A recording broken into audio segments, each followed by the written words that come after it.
Fabrizio Bielli, Consul General of Italy in the port city, welcomed the Karachiites, diplomats and compatriots at Grand Ballroom of the iconic Pearl Continental at an Iftar dinner on Thursday, 26 February 2026. With an objective of observing the holy month of Ramazan as well as promoting interfaith harmony. Addressing the ladies and gentlemen in the audience, Consul General informed that he and his wife were also fasting. This year, my wife and I have also decided to celebrate the true spirit of Ramadan by observing the fast in true spirit together with our Pakistani friends.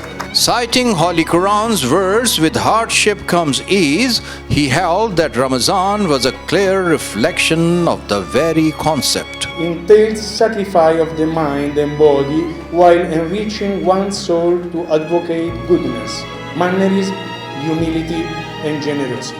Consul General Bielli, while noting that Ramazan coincides with Nowruz, Holi, Chinese New Year and Easter, prayed, "May it bring peace and religious harmony on this planet for all, as we all deal with accomplishments and hardships of life. Amen. Let us make this world a better place with our conscious efforts and mindfulness to promote peace and tolerance.